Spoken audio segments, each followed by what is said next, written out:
പാർലമെന്റിൽ കടന്ന ആക്രമണം നടത്തിയ കേസിൽ അന്വേഷണം തുടരുന്നു. കേസിൽ കഴിഞ്ഞ ദിവസം കീഴടങ്ങിയ ലളിത് ധായുടെ ചോദ്യം ചെയ്യൽ തുടരുകയാണ്.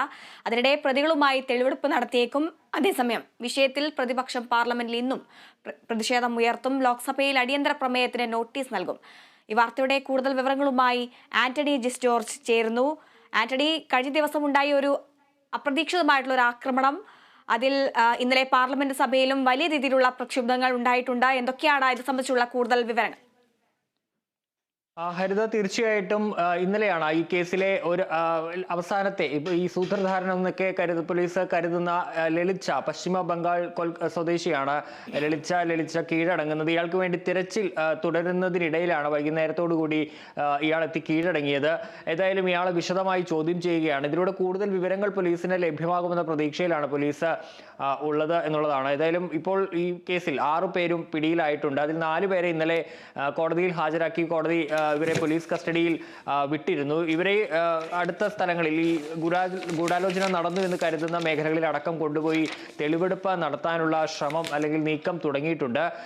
നിലവിൽ ഗുരുഗ്രാം, ഈ പിടിയിലായ വിക്കി ശർമ്മയുടെ വീടാണ് ഗുരുഗ്രാം. ഈ ഗുരുഗ്രാമിലെ വീട്ടിൽ ഇവർ കഴിഞ്ഞ 10-ാം തീയതി ഒരു യോഗം ചേർന്നിരുന്നു. അതിനുശേഷമാണ് ഈ പാർലമെന്റിൽ കടന്നു കയറിയുള്ള ഈ അതിക്രമത്തിന്റെ പ്ലാനുകളും മറ്റും തയ്യാറാക്കുന്നത്. അപ്പോൾ അവിടെ അടക്കം എത്തിച്ച് ഈ കസ്റ്റഡിയിലുള്ള 4 പേരെയും തെളിവെടുപ്പ് നടത്താനുള്ള ഒരു നീക്കം ഇപ്പോൾ പോലീസ് തുടങ്ങിയിട്ടുണ്ട്. മാത്രമല്ല, ഈ കേസുമായി ബന്ധപ്പെട്ട എംപിമാരുടെ മൊഴി കൂടുതലായി രേഖപ്പെടുത്താനുള്ള ശ്രമവും ഉണ്ട്. ഏതായാലും ഈ ലളിതിനെ കൂടുതൽ ചോദ്യം ചെയ്യുന്ന നടപടികളാണ് ഇത് പ്രധാനമായി നടക്കുന്നത്. അത് ലളിതിനെ ചോദ്യം ചെയ്യുമ്പോൾ കൂടുതൽ വിവരങ്ങൾ ഇതുമായി ബന്ധപ്പെട്ട് പുറത്തു വരും എന്നുള്ളതാണ്. അധ്യാപകനായ ലളിതാണ് ഇതിന്റെ സൂത്രധാരൻ, ഈ അതിക്രമത്തിന്റെ സൂത്രധാരൻ എന്നുള്ളതാണ് പുറത്തേക്ക് വരുന്ന വിവരം.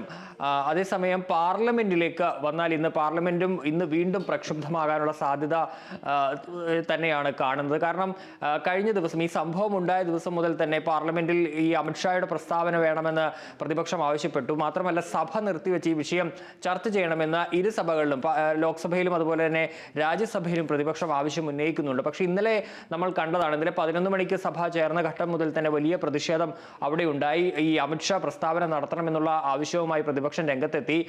പക്ഷേ ആ ഘട്ടത്തിൽ അവിടെ അത് അമിത്ഷാ പ്രസ്താവന നടത്തേണ്ടതില്ല എന്നുള്ള നിലപാടാണ് സ്പീക്കർ സ്വീകരിച്ചത്. അതിന് അദ്ദേഹം പറഞ്ഞത്, ഈ പാർലമെന്റിന്റെ ചുമതല എന്ന് പറയുന്നത് പാർലമെന്റ് സെക്രട്ടേറിയറ്റിനാണ്, അത് സുരക്ഷാ ചുമതലയുള്ളത്, അവരാണ് അതിന്റെ ഉത്തരവാദിത്വം വഹിക്കുന്നത്, അതിൽ കേന്ദ്ര സർക്കാരിന് പങ്കില്ല. അതുകൊണ്ട് തന്നെ ആഭ്യന്തരമന്ത്രി മറുപടി പറയേണ്ടതില്ല എന്ന നിലപാടാണ് സ്പീക്കർ സ്വീകരിച്ചത്. തുടർന്ന് വലിയ പ്രതിഷേധം അവിടെ അരങ്ങേറുകയും 14 പ്രതിപക്ഷ എംപിമാരെ സസ്പെൻഡ് ചെയ്യുകയും ചെയ്തിരുന്നു. കേരളത്തിൽ നിന്ന് 6 എംപിമാർ ഈ സസ്പെൻഷനിലായി അവരുടെ കൂട്ടത്തിലുണ്ട്. ഇന്ന് ഒരുപക്ഷെ കൂടുതൽ എംപിമാർക്കെതിരെ നടപടി വരാനുള്ള സാധ്യതയുമുണ്ട്. ഏതായാലും പ്രതിപക്ഷം പുറകോട്ട് ഇല്ല എന്ന നിലപാടിൽ തന്നെയാണ്. ഈ വിഷയം സഭ നിർത്തിവെച്ച് ചർച്ച ചെയ്യണമെന്നുള്ളതാണ് ഇരു സഭകളിലും പ്രതിപക്ഷം ഇന്നും ഉന്നയിക്കുക. സ്വാഭാവികമായും ബഹളത്തിലേക്ക് പോകാനുള്ള സാധ്യത തന്നെയാണ് കാണുന്നത്. ഏതായാലും BJP ഇക്കാര്യത്തിൽ പറയുന്നത് അമിത്ഷാ മറുപടി പറയേണ്ടതില്ല എന്ന നിലപാടിലാണ് BJPയും ഉറച്ചു നിൽക്കുന്നത്. അതുകൊണ്ട് തന്നെ വലിയ പ്രതിഷേധം ഇന്നും പാർലമെന്റിൽ ഉണ്ടാകുമെന്നുള്ള കാര്യത്തിൽ തർക്കമില്ല.